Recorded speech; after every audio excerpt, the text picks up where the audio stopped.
Hey there, traveler of the stars. Before we dive into today's story, don't forget to subscribe, like, share, and drop a comment. Your support keeps these cosmic tales alive. Now, let's begin. The first time I witnessed a human die, I laughed. Not because I found death amusing.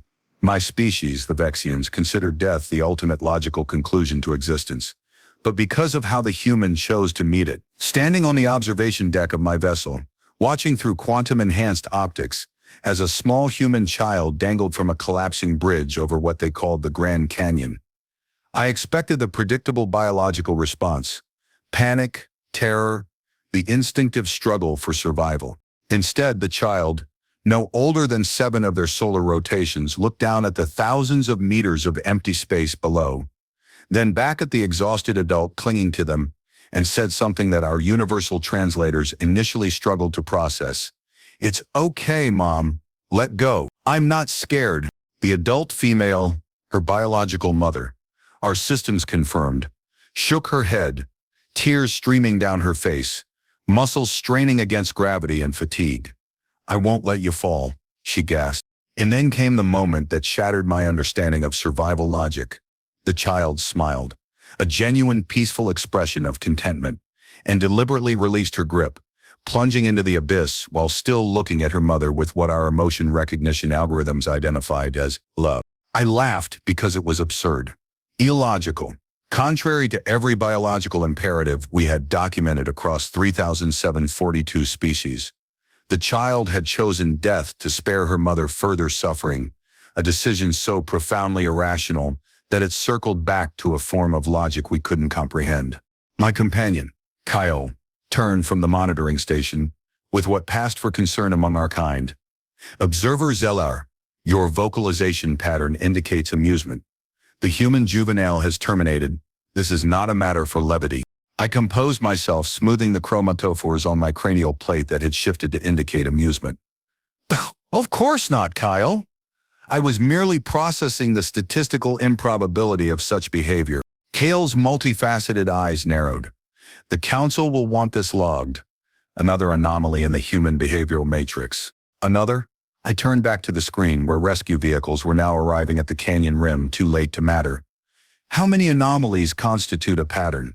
"According to our preliminary analysis," Kyle replied, manipulating holographic data streams with his upper appendages, "approximately 87.3% of recorded human behaviors deviate from predicted survival models. They are, by all measurable standards, the most illogical species we have encountered." I had been studying humans for 17 cycles, ever since the Vexian exploration fleet had discovered their small blue planet orbiting an unremarkable yellow star in what we had designated as the Orion Spur backwater, a relatively quiet region of their galaxy that had, until recently, shown no signs of intelligent life. Our species had evolved to perfection over millions of years. We had transcended biological limitations, achieved collective consciousness, and eliminated what humans called emotions. Those messy, unpredictable biochemical reactions that led to irrational behavior, conflict, and suffering. We were logic embodied, reason given form, and then we found humanity. They were contradictions in flesh and blood, capable of creating breathtaking art and then destroying it for profit, composing music that could make other humans weep, then manufacturing weapons that could make them extinct, building monuments to their gods while ignoring the suffering of their neighbors. Our initial assessment classified them as a developing species. Perhaps 2,000 years from achieving what we called rational enlightenment, we established observation posts, discreet of course, and began collecting data. But the more we watched, the less we understood. "They're preparing for another war," Kaler reported, his voice maintaining the measured cadence characteristic of our kind. "The same geographical region they fought over 7 times in the past century. They call it the Middle East." I studied the holographic projections showing troop movements, weapon deployments, and strategic posturing. The rationale for this conflict? Kale's chromatophores shifted to indicate confusion. As nearly as our translators can determine, they disagree about which version of their creation myth is correct, and about resources, and about historical grievances, and they disagree about everything, I finished. Yet they continue to procreate, build, create, and hope. How do they reconcile such cognitive dissonance? They don't, Kale replied. They simply continue. I returned my attention to the main observation screen where humans were now recovering the child's body from the canyon floor. The mother had collapsed, surrounded by others of her kind who were making physical contact, embracing, weeping, offering what our behavioral analysts identified as comfort. Physical contact, I noted. They seemed to require it almost as much as sustenance or air. Our research indicates that tactile stimulation releases oxytocin in their neurochemistry, strengthening social bonds and facilitating what they call empathy. Kale explained, it's inefficient compared to our telepathic communication, but apparently effective for their biological limitations. I watched as a male human approached the grieving mother and wrapped his appendages around her. She collapsed against him, her body shaking with what we recognized as intense emotional distress. Yet there was something else in the interaction, a transfer of energy, of support, of shared experience that our cold logic struggled to quantify. The Council is considering reclassifying humans from developing to anomalous, Kala mentioned, adjusting the observation parameters. Their unpredictability makes them a potential threat. A threat? I couldn't help but allow amusement to color my vocal patterns again. Kale, they can't even unify their own planet. They still kill each other over imaginary lines drawn in dirt and differences in skin pigmentation. They're no more a threat to us than bacteria are to a starship. Perhaps not militarily, Kyle conceded, but ideologically, their irrationality is contagious. We've already had 3 observers request reassignment after prolonged exposure to human culture. I turned to face my colleague fully. Request reassignment? Why? Kyle's chromatophores shifted to what we recognized as discomfort. They begin to question the logic of our collective consciousness, the efficiency of our emotionless existence. One observer even composed what the humans would call poetry about a sunrise he observed over their Pacific Ocean. Poetry. The word hung between us like a profanity. To deliberately arrange words in patterns designed to evoke emotional responses. How utterly human. Have you been experiencing similar questioning? I asked, keeping my voice carefully neutral. Kyle paused, his multifaceted eyes avoiding direct contact with mine. I have found myself occasionally replaying human musical compositions during off-duty cycles, particularly something they call the blues. It's mathematically imprecise, emotionally manipulative, and compelling. I returned my gaze to the observation screen, where humans were now conducting what we recognized as a funeral ritual for the child. They were placing flowers on her small body, singing songs, and speaking words that our translators identified as expressing both grief and hope. Grief and hope. 2 mutually exclusive emotional states, coexisting in the same neural pathways. How did they function with such internal contradictions? We need more data, I said. More to myself than to Kale. Direct observation. Not just from orbit. Kale's chromatophores shifted to alarm. The Council has forbidden direct contact. The Prime Directive states, the Prime Directive was written before we encountered a species that defies every logical principle we hold sacred. I interrupted. How can we understand what we won't approach? And how would we approach? Our biological forms would cause panic. Our technology would appear as magic. Their response would be unpredictable, likely violent. Not if we're careful, I suggested, already formulating a plan.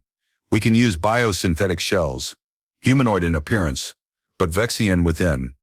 Limited duration but sufficient for observation. Kale considered this, his upper appendages twitching with what I recognized as calculated risk assessment.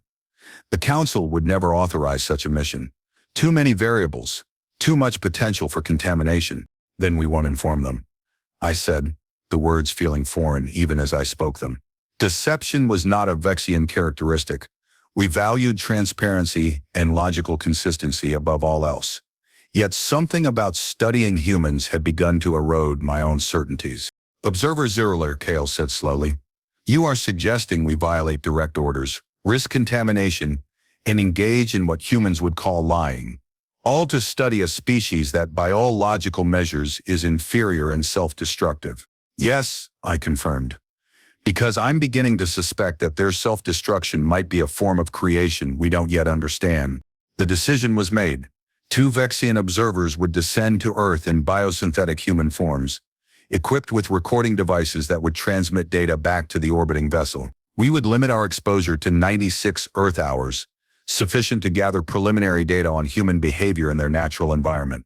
The transformation process was disorienting. To compress my consciousness into a fragile biological shell with limited sensory capabilities, to be separated from the collective consciousness that had sustained me throughout my existence. It was like being asked to perceive the universe through a pinhole. My new form was male, approximately 35 Earth years in appearance, with what humans would call average features designed not to attract attention. Kale had been given a female form of similar age. We materialized in what our research indicated was a relatively isolated area, a forest in what they called Oregon. The first breath of Earth air, through biological lungs, was overwhelming.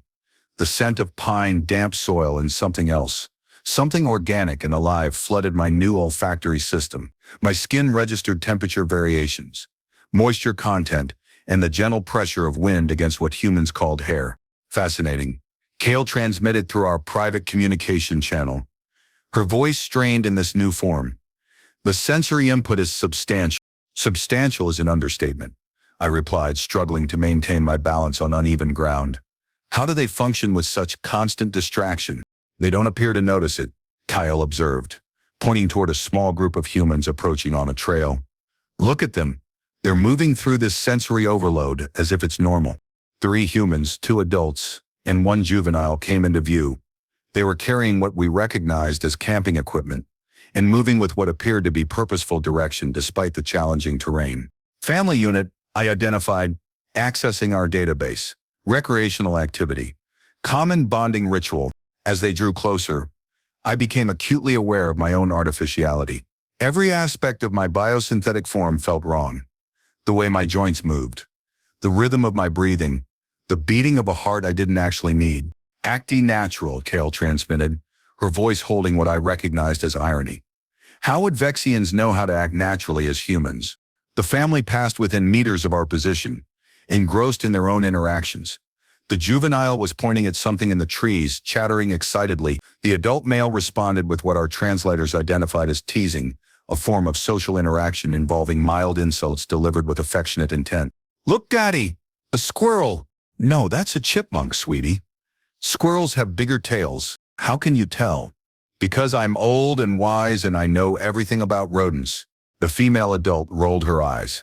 A gesture our research indicated conveyed mild exasperation mixed with affection. You couldn't tell a squirrel from a small dog yesterday, dear. Details, the male replied, wrapping his arm around her shoulders. The important thing is we're all here together, enjoying nature, not looking at screens. The juvenile, clearly not understanding the irony of this statement given the recording device the male was holding, nodded enthusiastically. Can we make s'mores tonight? If you help gather firewood, the female negotiated. It's a deal, the juvenile agreed, already scanning the forest floor for suitable pieces.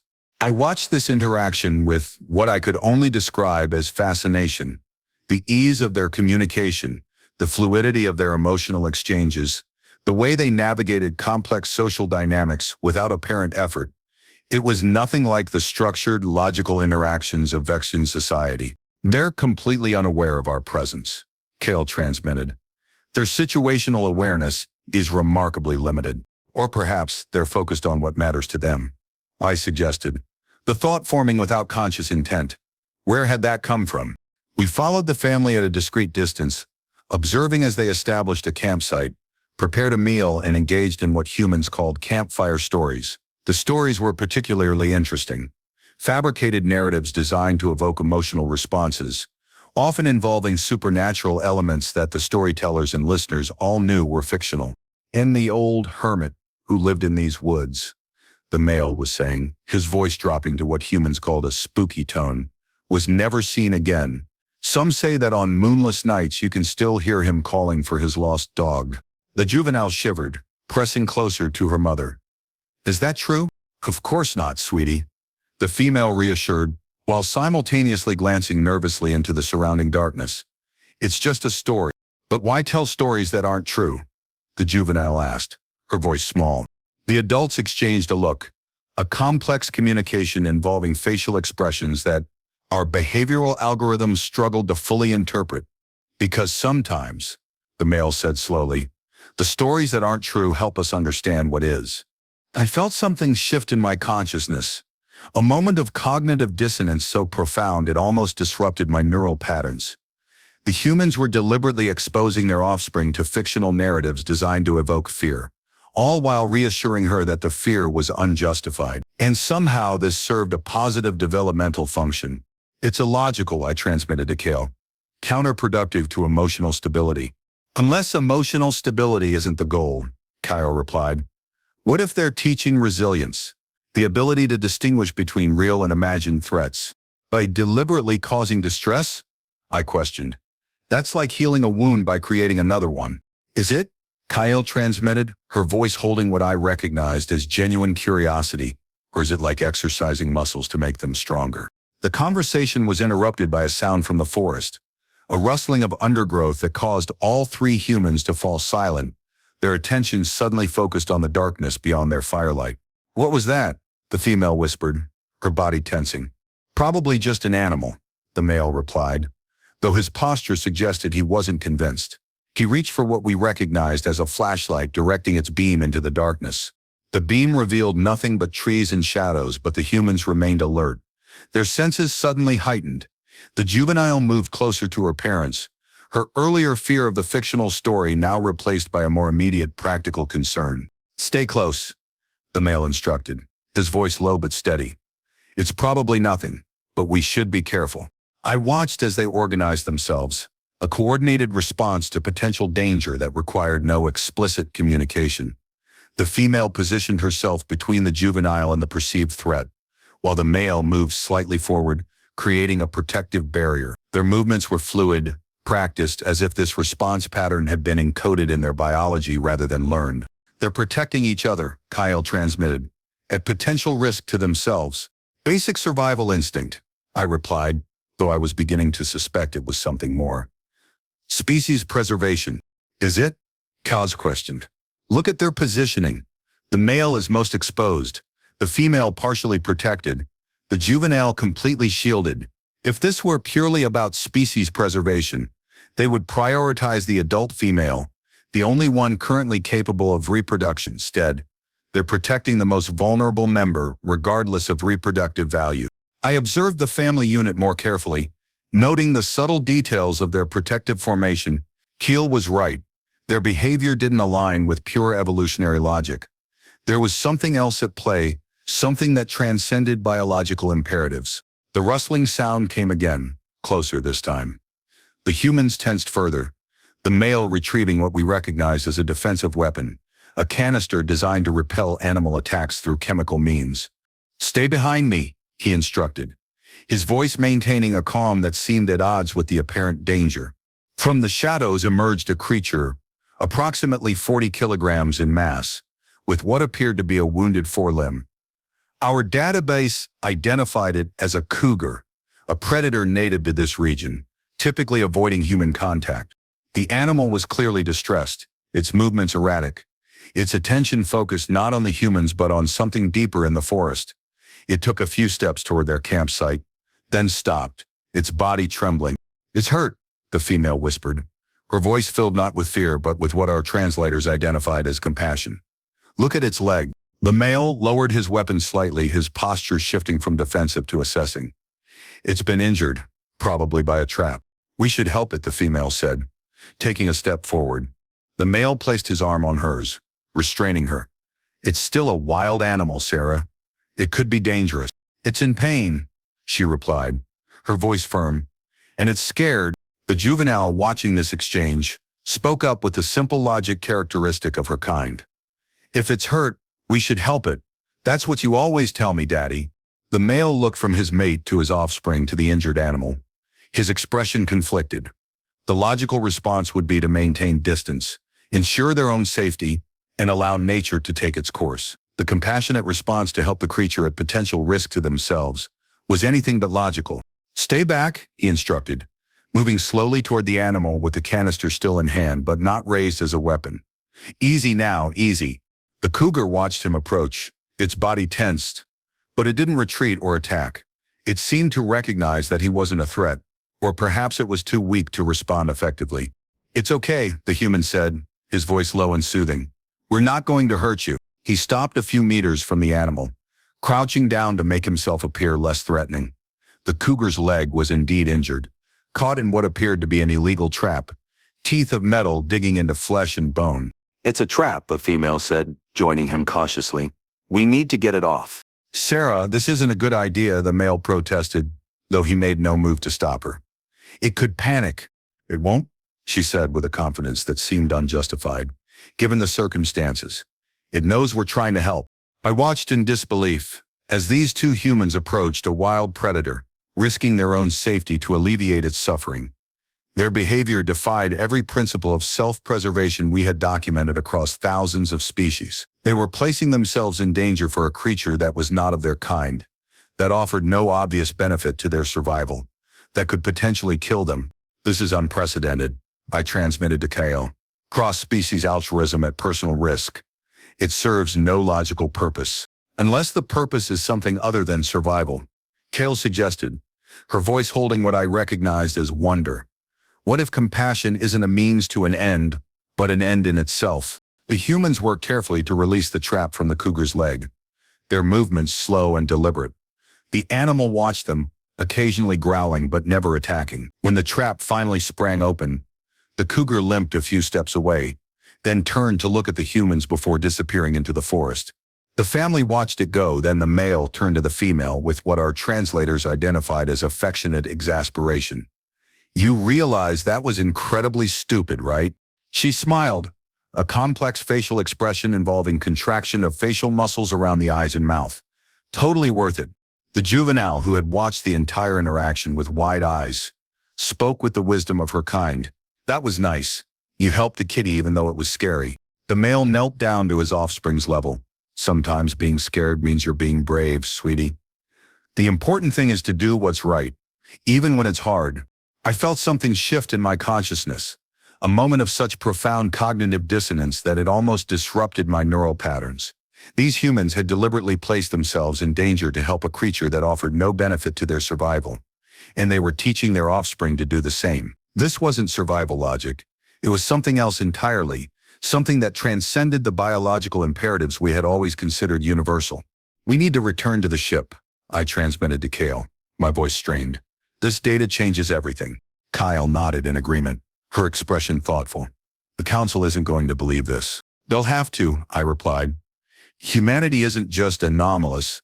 They're something else, something we've never encountered before." As we prepared to dematerialize and return to our vessel, I took one last look at the human family, now sitting around their campfire as if nothing extraordinary had happened. They were roasting what they called marshmallows, a confection made primarily of sugar and gelatin, laughing and talking as if they hadn't just risked their lives for a wild predator. The juvenile looked up suddenly, her eyes seeming to meet mine despite the distance and darkness between us. She smiled and waved a gesture of acknowledgement that made no logical sense given that she shouldn't have been able to see me. I froze. My dematerialization sequence paused. Could she somehow sense our presence? Was human perception more sophisticated than we had believed? "Observer Zelar," Kyle transmitted, her voice urgent. "We need to go. Now." I nodded, initiating the dematerialization sequence as the juvenile continued to wave, her expression one of friendly recognition rather than fear or confusion. The last thing I saw before returning to the ship was the male human placing his arm around the female, pulling her close as they both looked at their offspring with what our translators identified as overwhelming love, a biochemical reaction so powerful it transcended logic, survival, and perhaps even the boundaries of their own mortality. Back aboard the Vexian vessel, Kyle and I compared our observational data, our findings more disturbing than either of us had anticipated. "They're not just illogical," Kale concluded, reviewing the compiled information. "Their entire value system is inverted. They prioritize compassion over self-preservation, emotional bonds over logical efficiency, and what they call love, a temporary biochemical reaction over long-term stability." I studied the holographic projections showing neural scans of the human subjects we had observed. Their brains operate on multiple frequencies simultaneously. The cognitive and emotional centers aren't separated as in most species. They're integrated, each influencing the other in real time. Which explains their unpredictability, Kyle noted.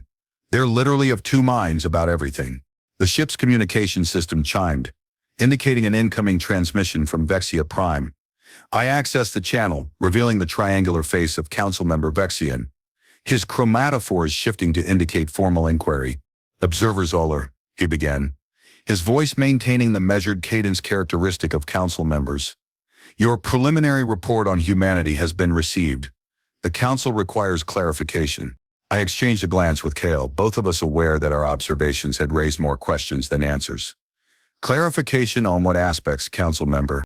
Varasan's multifaceted eyes narrowed slightly. Your data suggests that approximately 73% of human decisions are influenced by what you term emotional factors, rather than logical considerations. This is inconsistent with developing species patterns we've documented elsewhere. Humans appear to be an exception to established evolutionary models, I confirmed, choosing my words carefully. Their cognitive processes integrate emotional and logical responses in a manner we haven't previously encountered. The council members' chromatophores shifted to indicate concern. Your recommendation. I paused, aware that my next words could determine humanity's future classification, and potentially their fate. I recommend continued observation. Direct contact may be premature. Vetson considered this, his upper appendages twitching with what I recognized as calculated thought. The council is concerned. Humanity's technological advancement is accelerating at an unprecedented rate.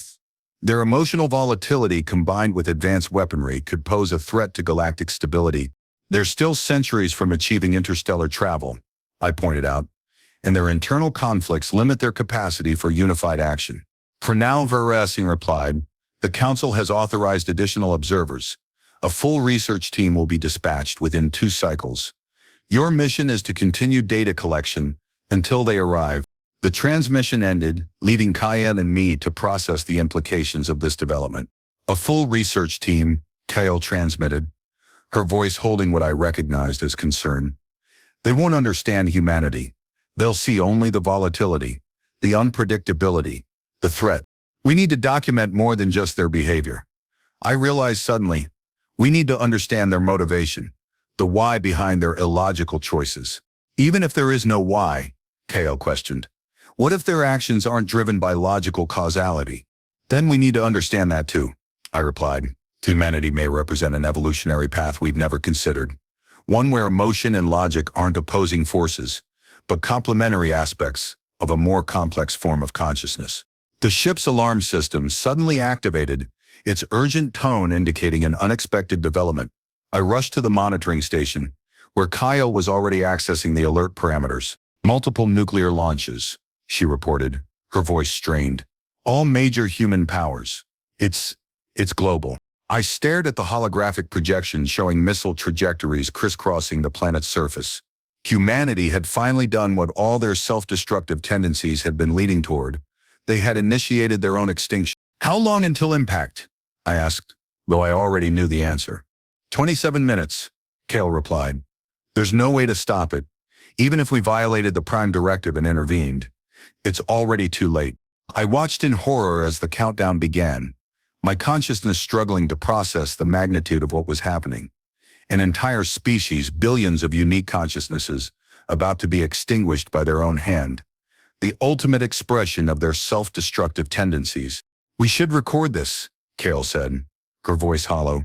For the historical archives. I nodded numbly, activating the enhanced recording systems as the first missiles began to re-enter the atmosphere. Humanity's final moments would be documented with the same clinical detachment we had observed their entire existence. But as the explosions began, bright flashes of light followed by expanding mushroom clouds, I noticed something unexpected.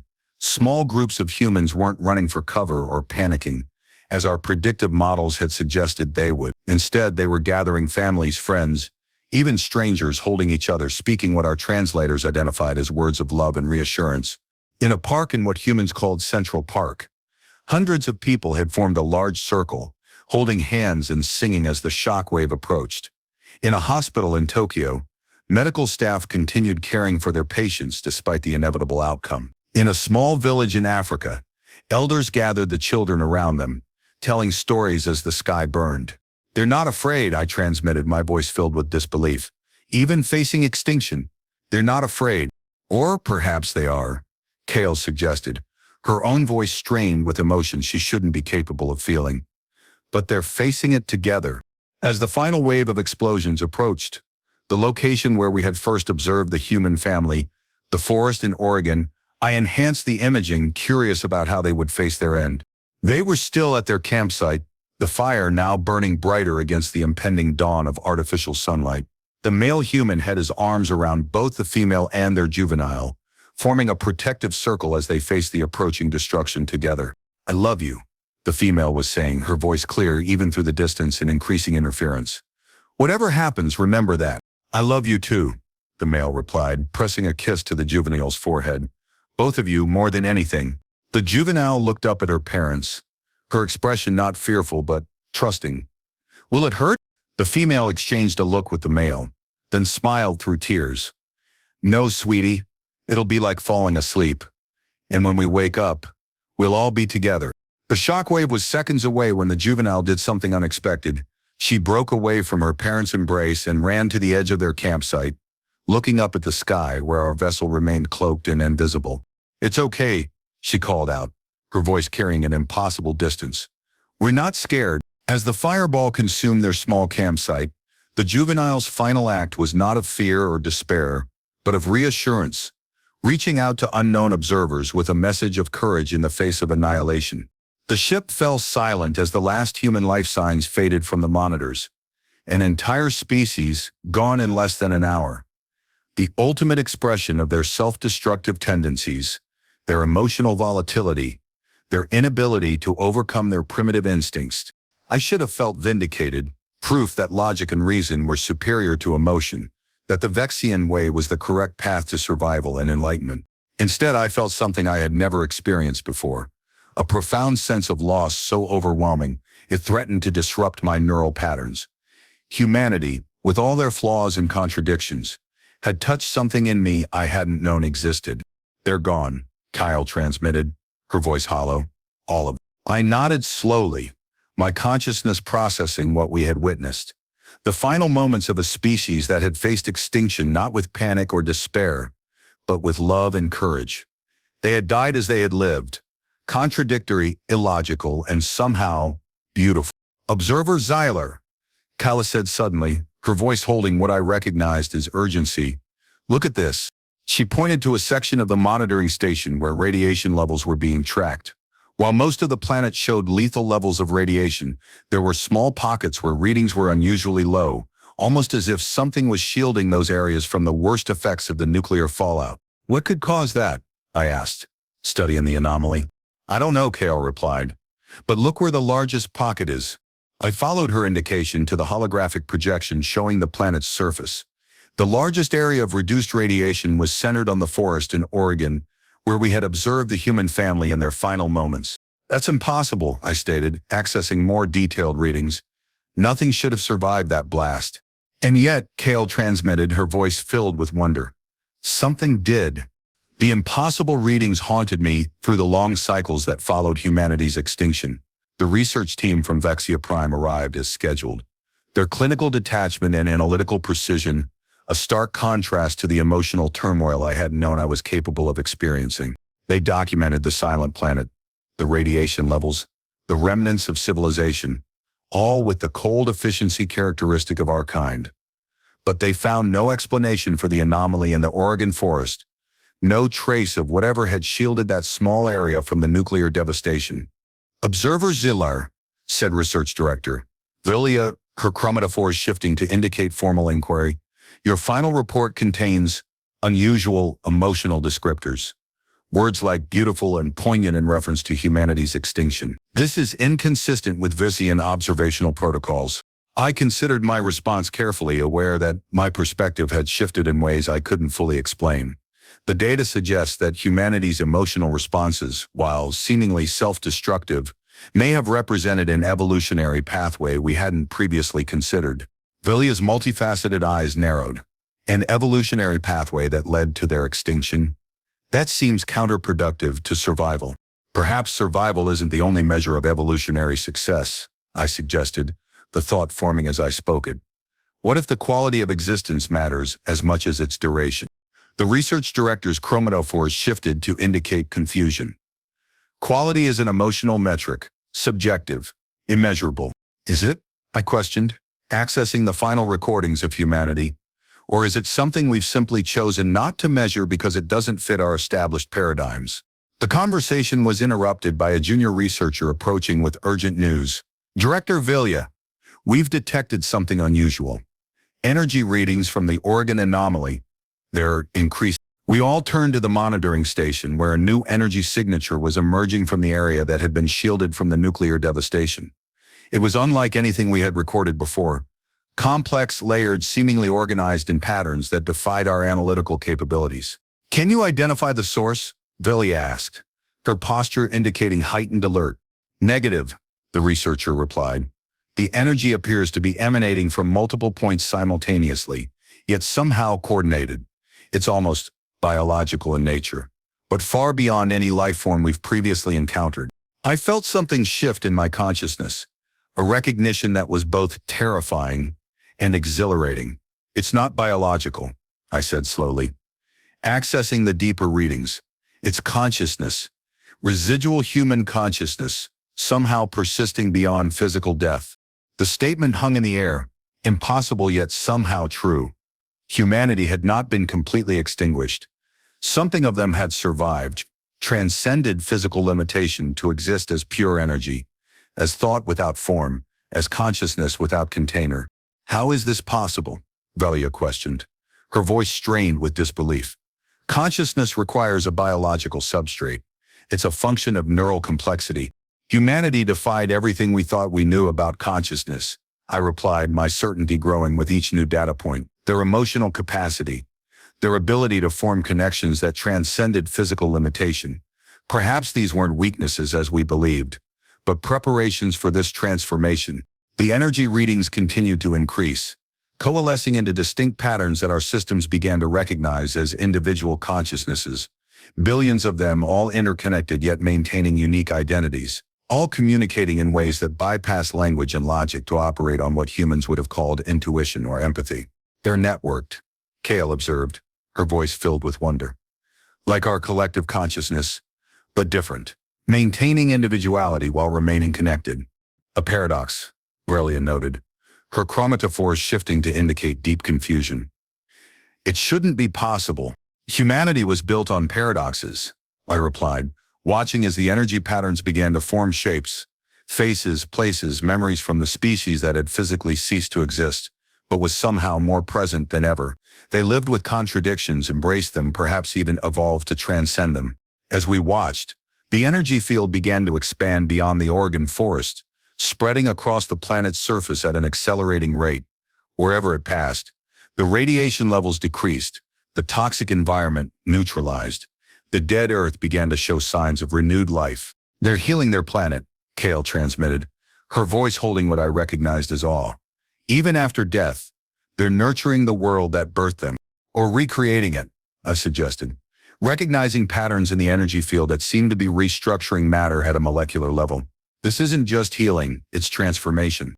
The research team watched in stunned silence as the energy field continued to expand, reaching the atmosphere and beginning to transform the very composition of the air. The planet was being reborn, not as it had been, but as something new, something shaped by the consciousness of the species that had once called it home. We need to report this to the council, Vilya said finally, her voice strained with the effort of processing what she was witnessing. This changes everything we thought we knew about consciousness, evolution, and existence itself. As she prepared the transmission, I felt a strange pull, a sense that I was being called, invited to join this emerging consciousness. It wasn't a verbal communication, but something deeper, more fundamental. An invitation that bypassed logic and spoke directly to whatever part of me had been changed by observing humanity. Observer Kyle transmitted, her voice concerned. Your neural patterns are becoming erratic. Are you experiencing discomfort? I considered how to explain what I was feeling. The sense of coming home to a place I had never been. The recognition of something I hadn't known I was missing. I'm experiencing connection, something I didn't know was possible. The energy field on the planet's surface responded to my awareness, a tendril of consciousness reaching toward our vessel, not with aggression or curiosity, but with what I recognized as welcome. As it made contact with the ship's hull, I felt something shift in my own consciousness, a door opening that I hadn't known existed.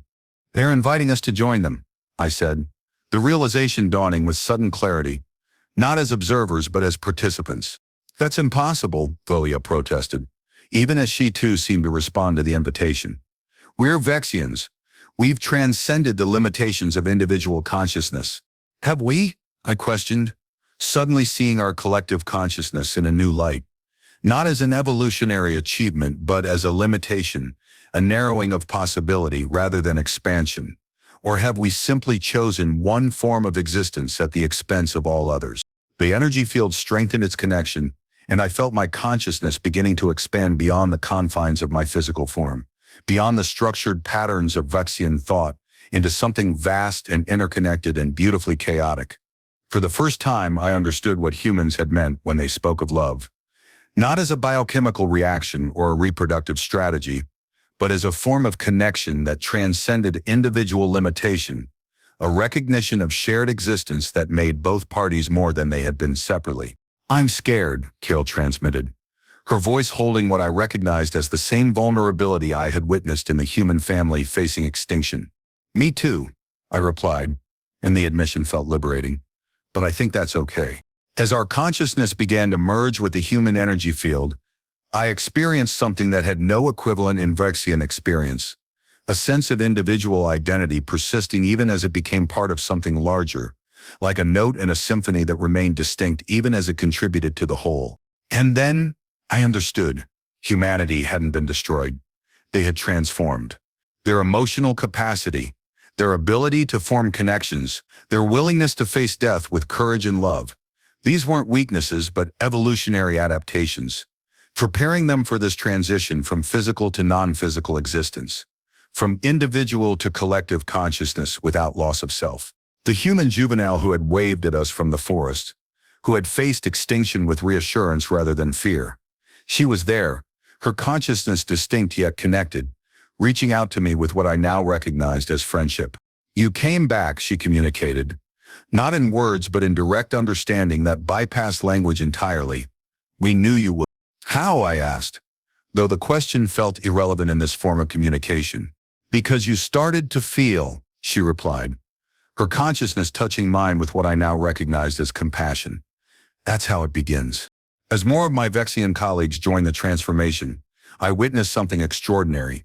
Their rigid logical structures softening, their controlled emotional responses expanding, their individual consciousnesses learning to coexist with both autonomy and connection. They were discovering what humanity had always known, that existence wasn't a choice between logic and emotion, individuality and collectivism, but a dance between all these possibilities. The Council's transmission came through, demanding an explanation for our silence, for the energy readings they were receiving from what should have been a dead planet. But the message seemed distant, irrelevant, from a reality I was rapidly leaving behind. Humanity showed me their collective memory, their art, their music, their stories, their discoveries, their loves and losses, and moments of courage.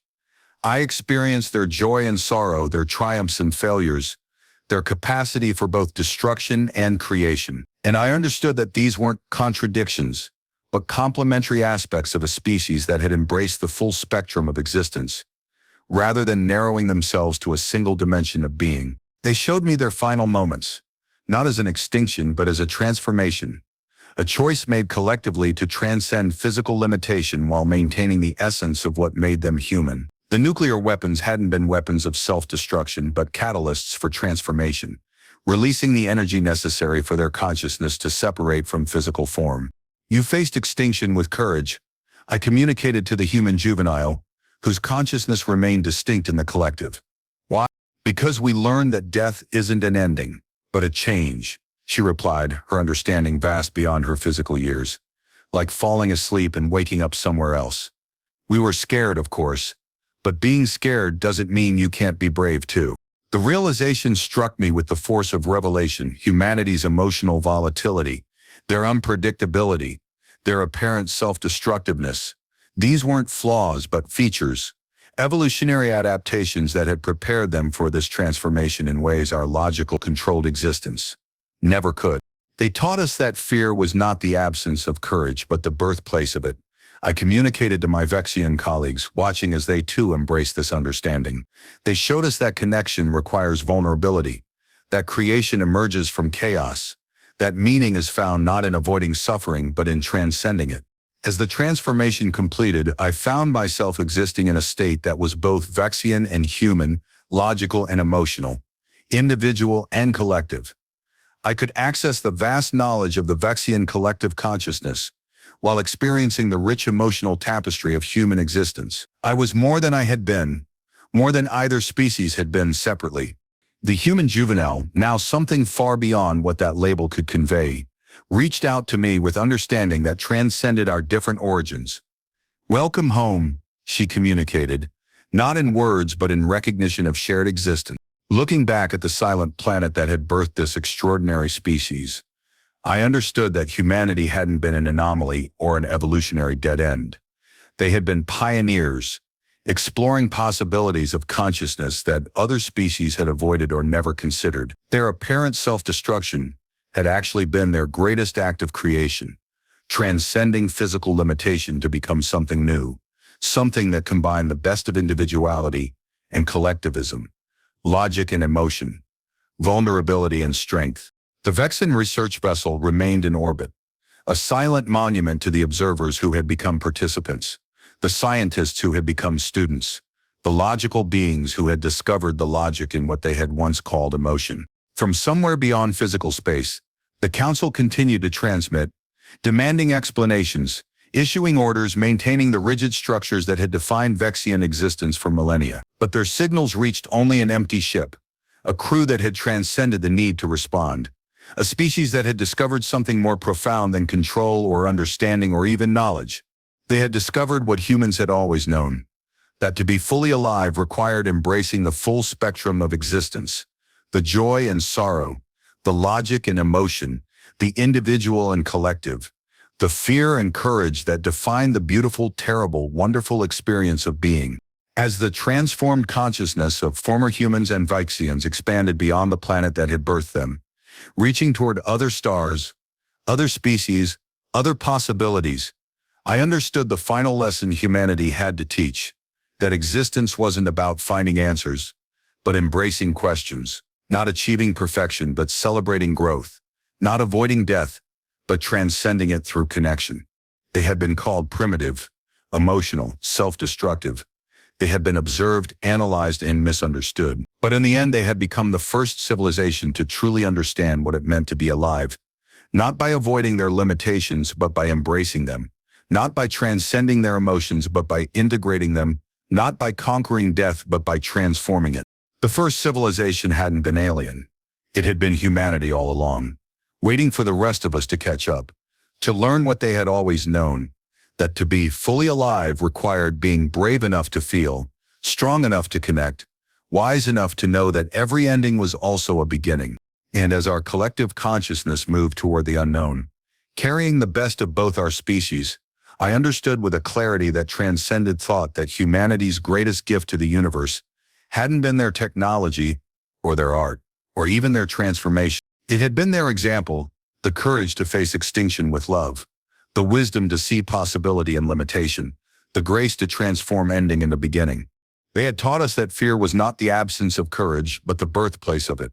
And in that understanding, we were finally truly home.